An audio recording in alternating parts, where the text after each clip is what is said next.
ರಾಜ್ ಶೆಟ್ಟಿನೂ ಒಪ್ಕೊಂಡಿದ್ದಾರೆ ಈ ಮೂವಿ ಮಾಡೋದಕ್ಕೆ ಅಂತ ಹೇಳಿದ್ರು. ಸೊ ಅದು ಒಂದು ದೊಡ್ಡ ಬಲ.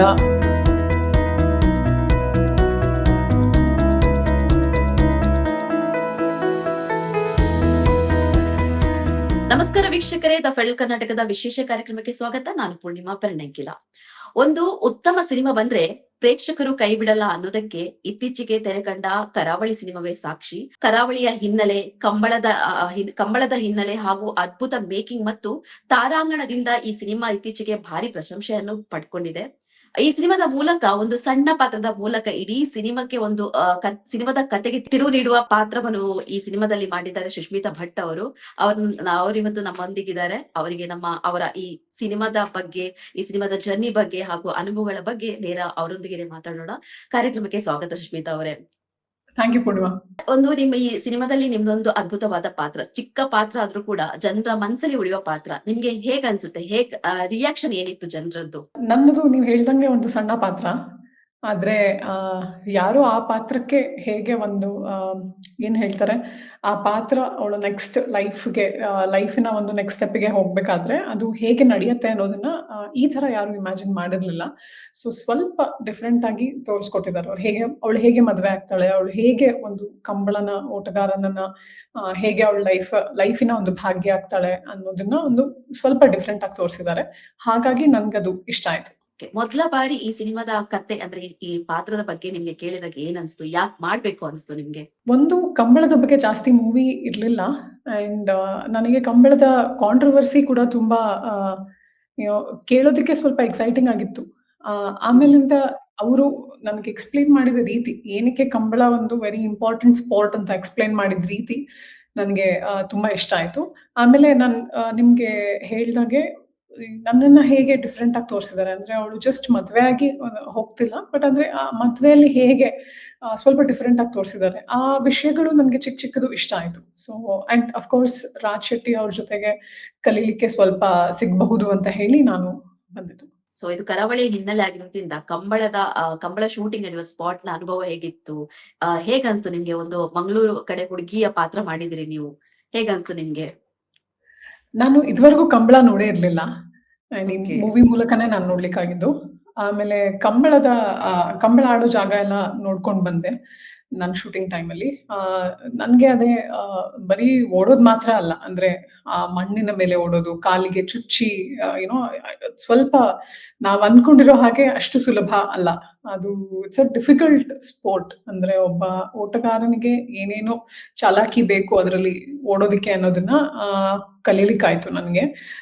ಬಟ್ ಖಂಡಿತ ಅಂದ್ರೆ ನನ್ನ ಜೀವನದಲ್ಲಿ ನಾನು ಆ ತರ ಓಡ್ಲಿಕ್ಕೆ ಆಗತ್ತೋ ಇಲ್ವೋ ಗೊತ್ತಿಲ್ಲ, ಬಟ್ ಓಡೋರ್ ಮೇಲೆ ತುಂಬಾ ಗೌರವ ಬಂತು. ಸೊ ನೀವು ರಾಜ್ ಬಿ ಶೆಟ್ಟಿ ಅವರ ವೈಫ್ ಆಗಿ ಒಂದು ಪಾತ್ರ ಮಾಡಿದಿರಿ. ಅವರ ಜೊತೆಗೆ ನೀವು ಕೆಲಸ ಮಾಡಿದ ಅನುಭವ ಹೇಗಿತ್ತು? ಅವರಿಂದ ಏನೆಲ್ಲ ಕಲ್ತ್ಕೊಂಡ್ರಿ ನೀವು?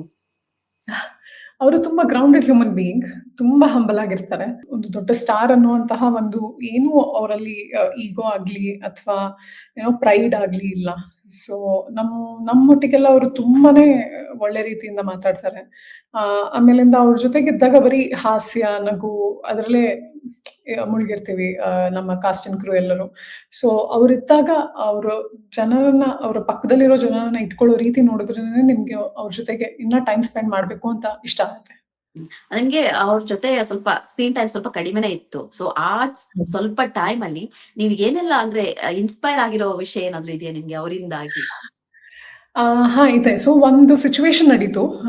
ಅಲ್ಲಿ ನನ್ನದೊಂದು ಸ್ಮಾಲ್ ಸೀನ್ ನಲ್ಲಿ ನಾನ್ ಸ್ವಲ್ಪ ಅನ್‌ಕಂಫರ್ಟಬಲ್ ಆಗಿ, ಇಲ್ಲ ನಾನ್ ಈ ತರ ಮಾಡಿದ್ರೇನೆ ಚೆನ್ನಾಗಿರುತ್ತೆ ಅನ್ನೋ ಒಂದು ಮೈಂಡ್ ಸ್ಪೇಸ್ ಅಲ್ಲಿ ಇದ್ದೆ ನಾನು. ಸೊ ಆಗ ಅವರು ನನ್ನ ಕರೆದು ಹೇಳಿದ್ರು, ಆಕ್ಟರ್ಸ್ ಆಗಿ ನಾವು ಒಂದು ಲೇಯರ್ ಆಫ್ ಕಂಫರ್ಟ್ ಬೆಳೆಸ್ಕೊಂಡ್ಬಿಡ್ತೀವಿ ನಾವು ಮಾಡ್ತಾ ನಮ್ಮ ಒಂದು ಕರಿಯರ್ ಅಲ್ಲಿ. ಸೊ ಅದಿದ್ರೆ ಹೇಗೆ ಅದು ಒಂದು ಮೋಲ್ಡ್ ತರ ಹಾಕೊಂಡ್ಬಿಟ್ರೆ ಅದರಿಂದ ನಮ್ಗೆ ಈಚೆ ಬರೋದು ತುಂಬಾ ಕಷ್ಟ ಆಗತ್ತೆ. ನೀನು ಇನ್ನೇನು ಎಕ್ಸ್ಪೆರಿಮೆಂಟ್ ಮಾಡಕ್ ಆಗಲ್ಲ ನಿನ್ ಲೈಫಲ್ಲಿ, ನೀನು ಕಂಫರ್ಟಬಲ್ ಸ್ಪೇಸ್ ಅಲ್ಲೇ ಇರ್ತೀಯ ಅಂತೆಲ್ಲ ಹೇಳಿದ್ರು ಅವರು. ಸೊ ಇದು ಒಂದು ದೊಡ್ಡ ಪಾಠ ಕಲೀಲಿಕ್ಕೆ. ಬಿಕಾಸ್ ಆಕ್ಟರ್ಸ್ ಆಗಿ ನಾವ್ ಅನ್ಕೋತೀವಿ, ನಾನು ಹೀಗ್ ಮಾಡಿದ್ರೇನೆ ಚೆನ್ನಾಗ್ ಕಾಣೋದು, ಈ ತರ ಮಾಡಿದ್ರೆ ನಾನು ಚೆನ್ನಾಗ್ ಕಾಣೋದಿಲ್ಲ ಅಂತ ನಮ್ಮ ಮೈಂಡ್ ಅಲ್ಲಿ ಸ್ವಲ್ಪ ಬೆಳೆಸ್ಕೊಂಡಿರ್ತೀವಲ್ಲ. ಸೊ ಅದರಿಂದ ಅವ್ರು ನನ್ಗೆ ಒಂದು ಒಳ್ಳೆ ಪಾಠ ಕಲ್ಸ್ಕೊಟ್ರು ಇದರಿಂದ ಈಚೆ ಬರೋದಕ್ಕೆ ಅಂತ. ಸೊ ಇದು ಒಂದು very memorable moment in my life during the shoot. ಅವ್ರ ಜೊತೆ ಆಕ್ಟ್ ಮಾಡ್ಬೇಕಾದ್ರೆ ಏನಾದ್ರು ನರ್ವಸ್ ಆಯ್ತಾ? ಅವ್ರು ಹೇಗ್ ಸಪೋರ್ಟ್ ಮಾಡಿದ್ರು ನಿಮ್ಗೆ ಏನಾದ್ರು? ನರ್ವಸ್ ಒಂಚೂರು ಇಲ್ಲ. ಬಿಕಾಸ್ ಅವರು ಬಂದಾಗ್ಲೇ ನಿಮ್ಗ್ ತುಂಬಾ ತುಂಬಾ ವರ್ಷದಿಂದ ಗೊತ್ತಿರೋ ತರ ಮಾತಾಡಿಸ್ತಾರೆ. ಆಮೇಲಿಂದ ಬರೀ ಹಾಸ್ಯದಲ್ಲೇ ಮುಳುಗಿರ್ತೀವಿ ನಾವು. ಸೊ ಹಾಗಾಗಿ ನಿಮ್ಗಷ್ಟು ನನ್ನ ಅಳೋ ಸೀನ್‌ಗಳಲ್ಲೂ ಕೂಡ ಆ ಕ್ಯಾಮೆರಾ ಕಟ್ ಆದ್ಮೇಲಿಂದ ಫುಲ್ ನಗಿಸ್ತಾನೆ ಇರ್ತಾರೆ ಪಕ್ಕದಲ್ಲಿ ನಿಂತ್ಕೊಂಡು. ಸೊ ಅಷ್ಟು ನನ್ಗೆ ನರ್ವಸ್ ಆಗಕ್ಕೆ ಚಾನ್ಸೇ ಕೊಡ್ಲಿಲ್ಲ. ಹ್ಮ್. ನಿಮ್ಗೇನಾದ್ರು ಟಿಪ್ಸ್ ಕೊಟ್ಟಿರೋದು ಆ ಸಮಯದಲ್ಲಿ ಆಕ್ಟಿಂಗ್ ಮಾಡುವಾಗ ಈ ತರ ಅಲ್ಲ, ಈ ತರ ಆ ತರ ಏನಾದ್ರು ಹೇಳಿದಾರಾ? ಅಂದ್ರೆ ಆ ಟಿಪ್ಸ್ ಅಂತಂದ್ರೆ ನಾನ್ ನಿಮ್ಗೆ ಒಂದ್ ಇನ್ಸ್ಟೆನ್ಸ್ ಹೇಳಿದ್ನಲ್ಲ. ಸೊ ಅದೊಂದು ನನ್ಗೆ ಹಾ. ಹೇಳಿದ್ರು ಅವ್ರು. ಆ ತರ ಕಂಫರ್ಟ್ ಲೆವೆಲ್‌ಗೆ ಹೋಗ್ಬಾರ್ದು ಆಸ್ ಅನ್ ಆಕ್ಟರ್ ಅಂತ ಹೇಳಿ. ಆಮೇಲಿಂದ ನಮ್ಗೆ ನಾವು ಅದ್ರಿಂದ ಫಸ್ಟ್ ಹೊರಗ್ ಬರ್ಬೇಕಂತ ಹೇಳಿ. ಅಂದ್ರೆ ಬೇರೆಯವ್ರ ಹೇಳೋದನ್ನ ಇನ್‌ಪುಟ್ಸ್‌ನ ತಗೊಂಡು ನಾವು ವರ್ಕ್ ಮಾಡ್ಬೇಕು ಅಂತ. ನಮ್ಮ ಮೈಂಡಲ್ಲಿ ನಾನು ಇದು ಆಲ್ರೆಡಿ ಮಾಡಿದೀನಿ. ಅಳೋ ಸೀನ್‌ನೆಲ್ಲ ಆಲ್ರೆಡಿ ಮಾಡಿದೀನಿ. ನಾನು ಅದೇ ತರಾನೇ ಅಳ್ತೀನಿ ಅಂತ ಕುತ್ಕೊಳ್ದೆ, ಬೇರೆಯವ್ರು ಕೊಡೋ ಇನ್‌ಪುಟ್ಸ್ ತಗೊಂಡು ನಾವು ಹೇಗೆ ಅದನ್ನ ಒಂದು ಡಿಫರೆಂಟ್ ಆಗಿ ಮಾಡಬಹುದು ಅಂತ ಒಂದು ಇನ್‌ಪುಟ್ ಕೊಟ್ರು. ಟೋಟಲ್ ನಿಮ್ಗೆ ಆ ಶೂಟಿಂಗ್ ಆಗಿರೋದು ಮಳೆಯಲ್ಲಿ ಮಾಡಿರುವಂತದ್ದು, ಆಮೇಲೆ ಮಣ್ಣು ಅದ್ರಿಂದ. ಸೊ ಟೋಟಲ್ ಹೇಗ್ ಅನ್ಸ್ತು ನಿಮ್ಗೆ? ಸ್ಪಾಟ್ ಹೇಗಿತ್ತು? ಅಂದ್ರೆ ಅನುಭವ ಹೇಗಾಯ್ತು ನಿಮ್ಗೆ ಮಳೆಯಲ್ಲಿ ಶೂಟ್ ಮಾಡೋದು? ಪೂರಾ ದಿನ ನಾವು ಒದ್ದೆಯಾಗಿ ಇದ್ವಿ. ಬಿಕಾಸ್ ಇಡೀ ದಿನ ಶೂಟ್ ಮಾಡ್ಬೇಕಾದ್ರೆ ಫುಲ್ ಮಳೆ ಬೀಳ್ತಾನೆ ಇತ್ತು. ಮಳೆ ಬೀಳಿಸ್ಕೊಳ್ಳೋದು, ಅದಾಗದೆ ಒಣಗತ್ತೆ, ಮತ್ತೆ ಮಳೆಯಲ್ಲಿ ನೆನೆಯೋದು. ಸೊ ಇದೇ ಆಯ್ತು ನನ್ಗೆ 2 ದಿನ ಕೂಡ. ಸೊ ನೀವು ಕಂಬಳ ಸೀನಲ್ಲಿ ನೀವು ಪ್ರಾಣಿಗಳ, ಇವಾಗ ಕೆಲವು ಕೋಣ ಇರ್ಬೋದು ಅಲ್ಲಿ, ಅವುಗಳ ಜೊತೆ ಎಲ್ಲ ಸ್ವಲ್ಪ ಹೊತ್ತು ಟೈಮ್ ಸ್ಪೆಂಡ್ ಮಾಡಿದೀರಾ? ಹೇಗ್ ಅನ್ಸ್ತು ನಿಮ್ಗೆ? ಅಂದ್ರೆ ಹೇಗೆ ಟ್ರೀಟ್ ಮಾಡ್ತಾರೆ ಅವುಗಳನ್ನ? ಏನಾದ್ರು ಐಡಿಯಾ ಇದೆಯಾ? ಅವ್ರನ್ನ ತುಂಬಾ ಚೆನ್ನಾಗಿ ಅವ್ರ ಫ್ಯಾಮಿಲಿಲೇ ಒಂದು ಫ್ಯಾಮಿಲಿ ಮೆಂಬರ್ ಆಗಿ ಟ್ರೀಟ್ ಮಾಡ್ತಾರೆ. ಅದೊಂದು ಹ್ಮ್. ಇಷ್ಟ ಆಯ್ತು. ಆಮೇಲಿಂದ ನಾನ್ ಸ್ವಲ್ಪ ಹೆದರ್ತಿದ್ದೆ ಕೋಣ ಹತ್ರ ಹೋಗೋದಕ್ಕೆ. ಆದ್ರೆ ತುಂಬಾನೇ ಇನ್ನೋಸೆಂಟ್ ಇದಾರೆ. ಅಂದ್ರೆ ನೀವ್ ಪಕ್ಕದಲ್ಲಿ ಹೋಗಿ ನಿಂತ್ಕೊಂಡು ಹಗ್ ಮಾಡಬಹುದು, ಮುಟ್ಬಹುದು, ಏನು ಮಾಡೋದಿಲ್ಲ. ಸೊ ಅದಕ್ಕೆ ಅಂತ ಅವ್ರ ಮನೆಯವರು ಪಕ್ಕದಲ್ಲೇ ನಿಂತಿರ್ತಾರೆ. ಹ್ಮ್. ಅದಕ್ಕೆ ಚೆನ್ನಾಗಿ ನೋಡ್ಕೊಳ್ಳೋದಿಕ್ಕೆ, ಪೌಷ್ಟಿಕಾಂಶ ಆಹಾರ ಕೊಡೋದಿಕ್ಕೆ, ಆಮೇಲಿಂದ ದಿನ ಮಸಾಜ್ ಎಲ್ಲ ಮಾಡ್ತಾರಂತೆ ಕೋಣಗೆ. ಸೊ ಅವ್ರನ್ನ ಮನುಷ್ಯರಿಗಿಂತ ಜಾಸ್ತಿ ಒಂದ್ ಲೆವೆಲ್ ಜಾಸ್ತಿನೇ ಚೆನ್ನಾಗಿ ನೋಡ್ಕೋತಾರೆ. ಸೊ ಇವಾಗ ಆ ಕರಾವಳಿ ಮೂವಿ ಥಿಯೇಟರ್ ಅಲ್ಲಿ ಓಡ್ತಾ ಇದೆ ಇವಾಗ. ಅಂದ್ರೆ ಜನರಿಂದ ಕೂಡ ಉತ್ತಮ ಪ್ರಶಂಸೆ ಬರ್ತಾ ಇದೆ. ಆ ನಿಮ್ಗೆ ಯಾರಾದ್ರೂ ಸಿನಿಮಾ ಇಂಡಸ್ಟ್ರಿಯಿಂದ ಯಾರು ಕಾಲ್ ಮಾಡಿ ಇರ್ಬೋದು, ಇಲ್ಲ ಬೇರೆ ಯಾರು ಗಣ್ಯರೆಲ್ಲ ಕಾಲ್ ಮಾಡಿ ಏನಾದ್ರು ಈ ತರ ಚೆನ್ನಾಗ್ ಬಂದಿದೆ ಅಂತ ಏನಾದ್ರು ಟಿಪ್ಸ್ ಕೊಟ್ಟಿರೋದಿದಾರ ಹೊರಗಡೆ ಸಿನಿಮಾ ಇಂಡಸ್ಟ್ರಿಯಿಂದ? ಸಿನಿಮಾ ಇಂಡಸ್ಟ್ರಿಯಿಂದ ಹೊರಗಂತಂದ್ರೆ ನಾವು ಪ್ರೀಮಿಯರ್ಸ್ ಮಾಡಿದ್ವಿ. ಪ್ರೀಮಿಯರ್ ಅಲ್ಲಿ ತುಂಬಾ ಜನ ಬಂದು ಹೇಳಿ, ಚಿಕ್ಕ ಪಾತ್ರ ಆದ್ರೂ ಚೆನ್ನಾಗ್ ಮಾಡಿದೀರಾ, ನೀವ್ ನಕ್ಕಿದ್ ಇಷ್ಟ ಆಯ್ತು, ಮತ್ತೆ ನಮ್ಗೆ ಆ ಸಂದರ್ಭ ಸಿಚುವೇಶನ್ ಡೈರೆಕ್ಟರ್ ಕ್ರಿಯೇಟ್ ಮಾಡಿದ್ದು ಇಷ್ಟ ಆಯ್ತು ಅನ್ನೋ ತರ ಹೇಳಿದ್ದಾರೆ. ಟಿಪ್ಸ್ ಅಂತ ಭಾರಿ ಏನು ಸಿಗ್ಲಿಲ್ಲ. ಬಿಕಾಸ್ ಅಂದ್ರೆ ನಂದಿರೋದೇ ಸಣ್ಣ ಪಾತ್ರ. ಅದ್ರಲ್ಲಿ ಜಾಸ್ತಿ ನೋಡಿ ಅನುಭವಿಸಿ ಇದ್ರಲ್ಲಿ ಏನೋ ಮಾಡಬಹುದಾಗಿತ್ತು ಅನ್ನೋಷ್ಟರಲ್ಲಿ ನನ್ನ ಪಾತ್ರ ಮುಗಿದ್ಬಿಡತ್ತೆ. ಸೊ ಹಾಗಾಗಿ ನನ್ಗೆ ಟಿಪ್ಸ್ ಅಂತ ಭಾರಿ ಏನು ಸಿಗ್ಲಿಲ್ಲ. ಬಟ್ ನೋಡ್ದವರೆಲ್ಲ ಇದೊಂದು ಒಳ್ಳೆ ಸಂದರ್ಭನ ನಿಮ್ಗೆ ಕ್ರಿಯೇಟ್ ಮಾಡಿದ್ದಾರೆ ಸಿನಿಮಾದಲ್ಲಿ. ಈ ಸೀನು ಬೇರೆ ಯಾವ್ದ್ರಲ್ಲೂ ಬಂದಿಲ್ಲ ಅನ್ನೋ ರೀತಿಯಲ್ಲಿ ಚೆನ್ನಾಗಿದೆ ನೋಡೋದಕ್ಕೆ ಅಂತ ಹೇಳಿದ್ದಾರೆ ಅಷ್ಟೇ. ಗುರುದತ್ ಗಾಣಿಗ ಅವ್ರ ಜೊತೆ ನಿರ್ದೇಶಕರಾಗಿ ನಿಮ್ಗೆ ಡೈರೆಕ್ಟರ್ ಅವರಾಗಿದ್ರು. ಸೊ ಅವ್ರ ಜೊತೆ ಕೆಲಸ ಮಾಡಿದ ಅನುಭವ ಹೇಗಿತ್ತು? ತುಂಬಾ ಅಂದ್ರೆ ಅವ್ರು ಹೇಗೆ ಅಂದ್ರೆ ಅವ್ರಿಗೇನೇ ಕೋಪ ಇದ್ರು, ಶೂಟಿಂಗ್ ಮಾಡ್ಬೇಕಂದ್ರೆ ಏನೇ ಕೋಪ ಇದ್ರು, ಇವಾಗ ಆಕ್ಟರ್ಸ್ ಅವ್ರ ಜೊತೆಗೆ ಕಂಪ್ಲೈ ಮಾಡ್ತಿಲ್ಲ. ಅವ್ರು ಹೇಳಿ ಕೊಡ್ತಿರೋದು ಈಚೆ ಬರ್ತಿಲ್ಲ ಅಂದ್ರೂನು ಚೂರು ಕೋಪಿಸ್ಕೊಳ್ದೆ ಇರುವಂತಹ ಮನುಷ್ಯ. ನಿಮ್ಗೆ ಅವರು ಕರೆದ್ಬಿಟ್ಟು ನಿಧಾನಕ್ಕೆ ಹೇಳ್ತಾರೆ, ಅಥವಾ ಆ ಮಾನಿಟರ್ನ ನಮ್ ಕಡೆ ತಿರುಗಿಸಿ, ನೋಡ್ ನೀನ್ ಮಾಡಿದ್ದು ಈ ತರ ಬರ್ತಾ ಇದೆ, ಏನಕ್ಕಿದು ನನ್ಗೆ ಇಷ್ಟ ಆಗ್ತಿಲ್ಲ, ಏನಕ್ಕಿದು ವರ್ಕ್ ಆಗ್ತಿಲ್ಲ ಅಂತ ನಿಧಾನವಾಗಿ ಹೇಳುವಂತ ವ್ಯಕ್ತಿ. ಆಮೇಲೆ ಈ ಸಂದರ್ಭದಲ್ಲಿ ಅವ್ರಿಗೇನಾದ್ರೂ ಇರಿಟೇಷನ್ ನಮ್ಗೆ ಹೇಳ್ಕೊಡ್ಬೇಕಂದ್ರೆ ಆತರ ಏನಾಗಿದ್ರು ಈಚೆ ಎಲ್ಲೂ ತೋರಿಸ್ಕೊಳ್ಳೋದಿಲ್ಲ. ಮತ್ತೆ ಈಚೆ ಯಾರಿಗೂ ಹೇಳಿ ನೋಡೋಳು ಈ ತರ ಮಾಡ್ಬಿಡ್ಲು ಅಂತ ಯಾರಿಗೂ ಅವ್ರು ಹೇಳೋದಿಲ್ಲ. ನಿಮ್ಮ ಹತ್ರ ಅಷ್ಟೇ ಪ್ರೀತಿಯಿಂದ ಇರ್ತಾರೆ ಆಫ್ ಸ್ಕ್ರೀನ್. ಡ್ಯೂರಿಂಗ್ ವರ್ಕ್ ಏನೇ ಕಷ್ಟ ಆಗಿದ್ರೂನು ಒಬ್ಬ ಆಕ್ಟರ್ ಇಂದ ಈಚೆ ಕಡೆಗೆ ತುಂಬಾ ಸಾಧಾರಣವಾಗಿ, ಅವ್ರಂದ್ರೆ ತುಂಬಾ ಇಷ್ಟವಾಗಿಯೇ ನಡ್ಕೋತಾರೆ. ಸೊ ಆ ಕ್ವಾಲಿಟಿ ನನ್ಗೆ ತುಂಬಾ ಇಷ್ಟ ಆಯ್ತು. ಬಿಕಾಸ್ ಅವರು ಒಂದು ಹ್ಯೂಮನ್ ಬೀಯಿಂಗ್ ನ ಜಾಸ್ತಿ ಜಡ್ಜ್ ಮಾಡೋದಿಲ್ಲ. ಇವ್ರು ಹಿಂಗ್ ಮಾಡ್ಬಿಟ್ರು ನೋಡು ನಾನು ಶೂಟ್ ಮಾಡ್ಬೇಕಾದ್ರೆ ಅಂತೆಲ್ಲ ಅವ್ರು ಜಡ್ಜ್ ಮಾಡೋದಿಲ್ಲ. ಸೊ ಆ ಕ್ವಾಲಿಟಿ ನನ್ಗೆ ಅವ್ರ ಜೊತೆಗೆ ಜಾಸ್ತಿ ದಿನ ಇದ್ದು ಇವನ್ ಈ ಪ್ರೀಮಿಯರ್ ಟೈಮಲ್ಲಿ ಆಗ್ಲಿ, ಪ್ರಮೋಷನ್ಸ್ ಟೈಮಲ್ಲಾಗ್ಲಿ ಅವ್ರ ಜೊತೆಗಿದ್ದು ನನಗೆ ಅದು ತಿಳಿ ಬಂತು. ಸೊ ನನ್ಗದು ಅವರಲ್ಲಿ ಒಂದು ಒಳ್ಳೆ ಗುಣ ಅಂತ ನನ್ಗೆ ಇಷ್ಟ ಆಯ್ತು. ಈ ರೋಲ್ ನಿಮ್ಗೆ ಹೇಗ್ ಬಂದಿದ್ದು? ಹೇಗೆ ಅಪ್ರೋಚ್ ಮಾಡಿದ್ರು ನಿಮ್ಮನ್ನ? ಈ ರೋಲ್ ನನಗೆ I think Guru sir team ಅಲ್ಲಿ ಯಾರೋ ನನ್ನ ವರ್ಕ್ ನ ಫಾಲೋ ಮಾಡ್ತಿದ್ರು. ಸೊ ಅವರಲ್ಲಿ ಒಬ್ರು AD ಗುರು ಸರ್ಗೆ ರೀಚ್ ಔಟ್ ಮಾಡಿ ಹೇಳಿದ್ರು ಈ ತರ ಟ್ರೈ ಮಾಡೋಣ ಅಂತ ಹೇಳಿ. ಸೊ ಅವರು ಕರಿ ಎಕ್ಸ್‌ಪ್ಲೇನ್ ಮಾಡೋಣ ಅಂತ ಹೇಳಿ ಅವ್ರು ಆಫೀಸಿಗೆ ಕರೆದ್ರು ನನ್ನನ್ನ. ಎಕ್ಸ್‌ಪ್ಲೇನ್ ಮಾಡಿದ್ರು ಸ್ಟೋರಿನ. ಒಂದು ಸಣ್ಣ ಸಂದರ್ಭನೇ ಬಟ್ ನಾನು ತುಂಬಾ ಚೆನ್ನಾಗಿ ಮಾಡ್ತೀವಿ ಅಂತ ಹೇಳಿ ಒಂದು ನಂಬಿಕೆ ಕೊಟ್ರು. ಆಮೇಲೆ ರಾಜ್ ಶೆಟ್ಟಿನೂ ಒಪ್ಕೊಂಡಿದ್ದಾರೆ ಈ ಮೂವಿ ಮಾಡೋದಕ್ಕೆ ಅಂತ ಹೇಳಿದ್ರು. ಸೊ ಅದು ಒಂದು ದೊಡ್ಡ ಬಲ ಅವರ ಮೂವಿಗೆ ಅಂತ ನೋಡಿದೆ ನಾನು. ಸೊ ಹಾಗಾಗಿ ನಾನು ಒಪ್ಕೊಂಡೆ. ಸೊ ರಾಜ್ ಬಿ ಶೆಟ್ಟಿ ಜೊತೆ ಪೇರ್ ಆಗಿ ನೀವು ಆಕ್ಟ್ ಮಾಡ್ತೀನಿ ಅಂದ್ರೆ ಆ ಸ್ಟೋರಿ ಹೇಳ್ಬೇಕಾದ್ರೆ ನೀವ್ ಎಷ್ಟು ಎಕ್ಸೈಟ್ ಆಗಿದ್ರಿ ಆಕ್ಚುಲಿ? ಬಿಕಾಸ್ ಅವ್ರು ಇದುವರೆಗೂ ಮಾಡಿರೋ ಮೂವಿಗಳಲ್ಲಿ ಅವರ ಪಾತ್ರ ಎಲ್ಲ ಒಂದು ಸ್ವಲ್ಪ ಡಬಲ್ ಶೇಡ್ಡ್ ಆಗಿ ಇರತ್ತೆ. ಅಂದ್ರೆ ಅವರು ತೀರಾ ತಿಳಿಯಾಗಿರೋದಿಲ್ಲ. ಒಂದು ಹ್ಯೂಮನ್ ಬೀಯಿಂಗ್ ಅಲ್ಲಿ ಬೋತ್ ಗುಡ್ ಅಂಡ್ ಬ್ಯಾಡ್ ಇರತ್ತೆ ಅನ್ನೋದಕ್ಕೆ ಒಂದು ಎಕ್ಸಾಂಪಲ್ ಆಗಿ ಅವ್ರು ಒಂದು ಕ್ಯಾರೆಕ್ಟರ್ ಬರೀತಾರೆ. ಸೊ ಆ ತರ ಪಾತ್ರಗಳನ್ನ ರಾಜ್ ಬಿ ಶೆಟ್ಟಿ ಅವರು ಕೂಡ ಆಯ್ಕೆ ಮಾಡ್ತಾರೆ. ನನ್ಗೆ ಆ ತರ ಸಂದರ್ಭಗಳು ತುಂಬಾ ಇಷ್ಟ ಆಗುತ್ತೆ. ಬಿಕಾಸ್ ಹ್ಯೂಮನ್ ಬೀಯಿಂಗ್ ಯಾವಾಗ್ಲೂ ಪರ್ಫೆಕ್ಟ್ ಆಗಿರಕ್ಕಾಗಲ್ಲ. ಸೊ ಅವರಲ್ಲಿ ನಿಮ್ ನೋಡಿದಾಗ ತುಂಬಾ ರಿಲೇಟಬಿಲಿಟಿ ಗೊತ್ತಾಗತ್ತೆ. ಓಹ್! ಅವ್ನ್ ಥರನೇ ನಾನು ನೋಡಿದೀನಿ ತುಂಬಾ ಜನ. ಅವ್ನ್ ಥರನೇ ನಾನು ಇರಬಹುದು ಅಂತ ತುಂಬಾ ಜನ ಮಾತಾಡ್ಕೊಳ್ಳುವಷ್ಟು ರಿಲೇಟಬಲ್ ಆಗಿ ಅವ್ರು ಆಕ್ಟ್ ಮಾಡ್ತಾರೆ. ಸೊ ಇದೊಂದು ಗ್ರೇಟ್ ಲರ್ನಿಂಗ್ ಅಲ್ವಾ ಒಬ್ಬ ಆಕ್ಟರ್ಗೆ ನಾವ್ ಯಾವಾಗ್ಲೂ ನಾನು ತುಂಬಾ ಪೆಕ್ಯುಲಿಯರ್ ಆಗಿರ್ಬೇಕು, ನಾನು ತುಂಬಾ ಯುನೀಕ್ ಆಗಿರ್ಬೇಕು ನನ್ನ ಸ್ಟೈಲ್ ಅಲ್ಲಿ ಅಂತ ಥಿಂಕ್ ಮಾಡ್ಬೇಕಾದ್ರೆ ಒಬ್ಬ ಆಕ್ಟರ್ ವೆರಿ ರಿಲೇಟಬಲ್ ಕ್ಯಾರೆಕ್ಟರ್ಸ್ ಮಾಡ್ಬೇಕು. ಜನ ನೋಡಿದಾಗ ಅವರು ಹೌದು ಇದು ಕೂಡ ನನ್ನ ಲೈಫ್ ಅಲ್ಲಿ ನಡೆದಿರುವಂತಹ ಘಟನೆ, ನಾನು ಇದಕ್ಕೆ ರಿಲೇಟ್ ಮಾಡ್ಕೋತೀನಿ ಅನ್ನೋದು ಒಂದು ತುಂಬಾ ಒಳ್ಳೆಯ ಗುಣ ಅವರಲ್ಲಿ ಕಂಡು ಬರುತ್ತೆ. ಸೊ ಈ ಲೆವೆಲ್ ಆಫ್ ಎಕ್ಸೈಟ್ಮೆಂಟ್ ನನ್ಗೆ ಇತ್ತು ಅವ್ರ ಜೊತೆಗೆ ಫಸ್ಟ್ ಸ್ಕ್ರೀನ್ ಶೇರ್ ಮಾಡ್ಬೇಕಾದ್ರೆ. ಯಾವತ್ತಾದ್ರೂ ಪ್ರಜ್ವಲ್ ದೇವರಾಜ್ ಅವರನ್ನು ಭೇಟಿಯಾದ ಸಮಯ ಏನಾದ್ರೂ ಬಂದಿತ್ತಾ ಶೂಟ್ ಮಾಡ್ಬೇಕಾದ್ರೆ? ಇಲ್ಲ, unfortunately I couldn't meet him. So ಇವಾಗ ನೆಕ್ಸ್ಟ್ ಮುಂದಿನ ಸಿನಿಮಾ ಪ್ರಾಜೆಕ್ಟ್ ಇರ್ಬೋದು, ಏನಾದ್ರು ನಟಿಸ್ತಾ ಇದ್ದೀರಾ ಬೇರೆ ಸಿನಿಮಾಗಳಲ್ಲಿ? ತೆಲುಗುವಲ್ಲಿ ಒಂದು ಪ್ರಾಜೆಕ್ಟ್ ಬರ್ತಿದೆ. ಅದು ನನ್ನ ಮುಂದಿನ ಪ್ರಾಜೆಕ್ಟ್. ಇನ್ನ ಹೆಸರೇನು ಇಟ್ಟಿಲ್ಲ ನಾವು.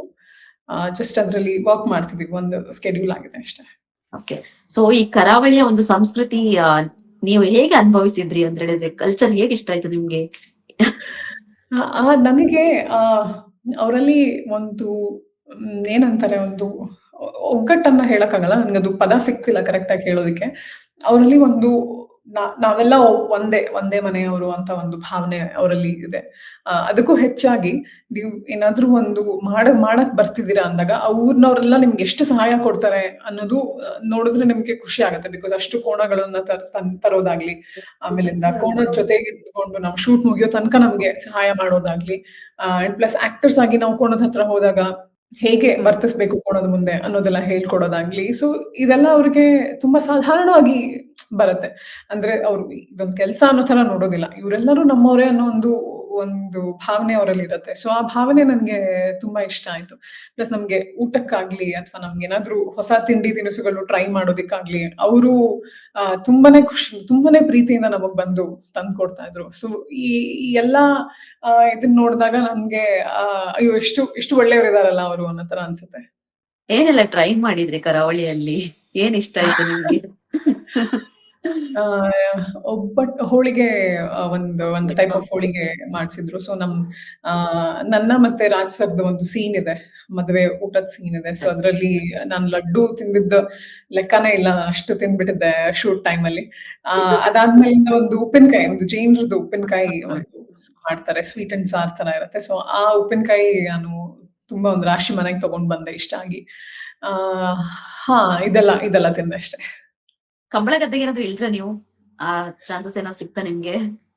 ಇಲ್ಲ, ಅದು ಶೂಟ್ ನಡೆಯೋ ಸಮಯದಲ್ಲಿ ನಾವು ಇಳಿದು ಇದನ್ನ ಕ್ಲೀನ್ ಆಗಿ ಇಟ್ಟಿರೋದನ್ನ ಹಾಳು ಮಾಡೋದ್ ಬೇಡ ಅಂತ ಹೇಳಿ ದೂರದಿಂದ ನಿಂತಿದ್ದೆ ಅಷ್ಟೇ. ಬಟ್ ಇಳಿಲಿಕ್ಕೆ ನನಗೆ ತುಂಬಾ ಉತ್ಸಾಹ ಇತ್ತು. ಒಳಗೆ ಇಳಿದು ಹೇಗ್ ಅನ್ಸತ್ತೆ, ಅದ್ರ ನೆಲ ಹೇಗಿರತ್ತೆ, ಅದ್ರ ಮೇಲೆ ನಡೆದ್ರೆ ಹೇಗ್ ಅನ್ಸತ್ತೆ ಅಂತ ನೋಡ್ಬೇಕಂತ ತುಂಬಾ ಆಸೆ ಇತ್ತು. ಓಕೆ. ಸೊ ಟೋಟಲ್ ಆಗಿ ನಿಮ್ಗೆ ಈ ಸಿನಿಮಾದ ಬಗ್ಗೆ ನಿಮ್ಮ ಅಭಿಪ್ರಾಯವೇನು? ಈಗ ಜನರಿಂದ ಉತ್ತಮ ಪ್ರಶಂಸೆ ಬರ್ತಾ ಇದೆ. ನಿಮ್ಗೆ ಸಿನಿಮಾ ನೋಡ್ಬೇಕಾದ್ರೆ ಏನ್ ಅನ್ಸ್ತು? ನಾನು ಫಸ್ಟ್ ಸಿನಿಮಾ ನೋಡಿದಾಗ ಇದರ ಸ್ಕ್ರೀನ್ ಪ್ಲೇ ಸ್ವಲ್ಪ ಡಿಫ್ರೆಂಟ್ ಆಗಿ ಬರ್ದಿದ್ದಾರೆ ಅಂತ ಅನ್ನಿಸ್ತು. ಸೊ ಇವಾಗ ಈಚೆ ಬಂದಿರೋದ್ರಿಂದ ತುಂಬಾ ಜನ ರಿವ್ಯೂಸ್ ಅಲ್ಲಿ ಹಾಕ್ತಿದ್ದಾರೆ. ಅಂದ್ರೆ ಈ ಸ್ಟೋರಿ ಲೈನ್ ನಮಗೆ ಆಲ್ರೆಡಿ ಗೊತ್ತಿತ್ತು, ಅಥವಾ ಇದೊಂಥರ ಸ್ವಲ್ಪ ಪ್ರಿಡಿಕ್ಟಬಲ್ ಸ್ಟೋರಿ ಲೈನ್ ಇದೆ ಅಂತ ತುಂಬಾ ಜನ ನಮಗೆ ಮೆಸೇಜ್ ಮಾಡಿ ಹೇಳ್ತಿದ್ದಾರೆ. ಸೊ ಆ ತರ ಪ್ರಿಡಿಕ್ಟಬಲ್ ಸ್ಟೋರಿ ಲೈನ್ ಇದ್ರು ಇವರ ಸ್ಕ್ರೀನ್ ಪ್ಲೇ ಸ್ವಲ್ಪ ಡಿಫ್ರೆಂಟ್ ಆಗಿ ಬರ್ದಿದ್ದಾರೆ. ಸೊ ನಿಮಗೆ ಅಷ್ಟು ಈಸಿಯಾಗಿ ನಿಮಗೆ ನನ್ಗಿದು ಮುಂಚೆನೆ ಗೊತ್ತಾಗ್ಬಿಡುತ್ತೆ ಅನ್ನೋ ತರ ಅನ್ಸೋದಿಲ್ಲ.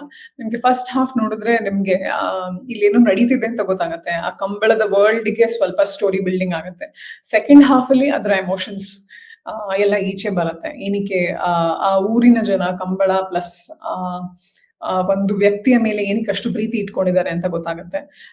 ಸೊ ನಮ್ಗೆ ಓವರ್ ಆಲ್ ನೋಡಿದಾಗ ಆ ವರ್ಲ್ಡ್ ಅವ್ರು ಹೆಂಗೆ ಬಿಲ್ಡ್ ಮಾಡಿದ್ದಾರೆ. ಪ್ಲಸ್ ಅಭಿಮನ್ಯು ಅವರು ಆ ವರ್ಲ್ಡ್‌ನ ಗುರುದತ್ ಸರ್ ಅವ್ರ ತಲೆಯಲ್ಲಿ ಇದ್ದಿದ್ದ ವರ್ಲ್ಡ್‌ನ ಹೇಗೆ ಈಚೆ ತಗೊಂಬಂದು ತೋರಿಸಿದ್ದಾರೆ.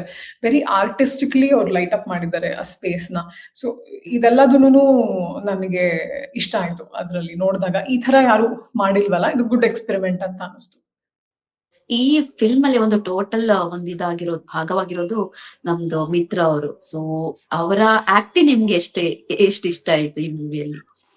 ತುಂಬಾನೇ. ಅವ್ರು ಯಾವ ಸೀನಲ್ಲೂ ಕೂಡ ಒಂದು ಹಾಫ್ ಹಾರ್ಟೆಡ್ ಆಗ್ಲಿ ಅಥವಾ ಇದ್ರಲ್ಲಿ ನಾನು ಅಷ್ಟು ಹೋಗೋದ್ ಬೇಡ, ಸ್ವಲ್ಪ ಕಡಿಮೆ ಮಾಡೋಣ ಅನ್ನೋ ತರ ಯಾವ ಸೀನಲ್ಲೂ ಅವ್ರು ಮಾಡಿಲ್ಲ. ಎಲ್ಲಾ ಸೀನಲ್ಲೂ ಕೂಡ ಅವ್ರು 100% ಕೊಟ್ಟಿದ್ದಾರೆ. ಸೊ ಹ್ಮ್. ಅಷ್ಟು ಡೆಡಿಕೇಶನ್ ನನ್ಗೆ ಅದ್ ನೋಡಿದಾಗ ಎಂಥ ವ್ಯಕ್ತಿ ಇವ್ರು ಅನ್ನೋ ತರ ಅನ್ನಿಸ್ತು. ಬಿಕಾಸ್ ಇದುವರೆಗೂ ನಾವು ಅವ್ರನ್ನ ಕಾಮಿಡಿ ಸಿನಿಮಾದಲ್ಲಿ ನೋಡಿ, ಕಾಮಿಡಿ ಕ್ಯಾರೆಕ್ಟರ್ ಆಗಿ ನೋಡಿರೋರು. ಇಷ್ಟು ಸೀರಿಯಸ್ ಆಗಿ, ಇಷ್ಟು ಹತ್ಕೊಂಡು, ಇಷ್ಟು ಎಂತ ಹೇಳೋದು ಗ್ರೌಂಡೆಡ್ ಆಗಿ ನಿಮ್ಗೆ ಈ ತರ ಒಂದು ಆಕ್ಟರ್ ಸಿಗೋದಿಲ್ಲ. ನಂಗೆ ನೋಡಿದಾಗ it is a very great learning ಅನ್ನಿಸ್ತು. ಸೊ ವ್ಯಕ್ತಿ ಹೀಗಿರ್ಬೇಕು, ವ್ಯಕ್ತಿ ಇಷ್ಟು ವರ್ಸಟೈಲ್ ಆಗಿರ್ಬೇಕು. ನಿಮ್ಗೆ ಏನೇ ಪಾತ್ರ ಕೊಟ್ರು ಅದನ್ನ ನಿಭಾಯಿಸೋದಕ್ಕೆ ನೀವು ಹಿಂದೆ ಮುಂದೆ ನೋಡೋದಿಲ್ಲ ಅನ್ನೋ ತರ ಇರ್ಬೇಕು ಅಂತ ಅನ್ನಿಸ್ತು.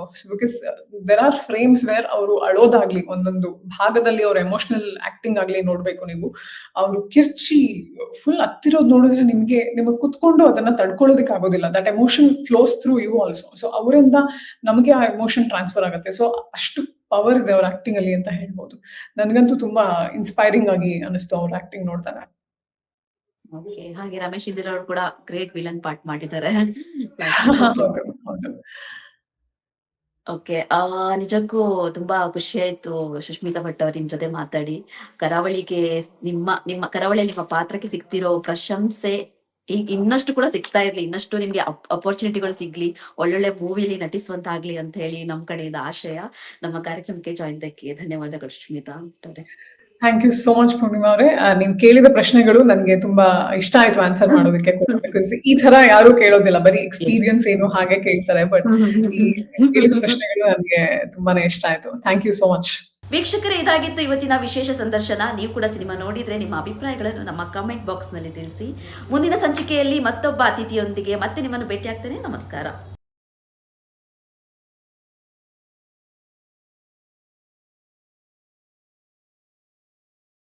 ಹೆಚ್ಚಿನ ಸುದ್ದಿ ಅಪ್ಡೇಟ್ಗೆ ಈಗಲೇ the federal Karnataka YouTube page ಅನ್ನು ಸಬ್ಸ್ಕ್ರೈಬ್ ಮಾಡಿ.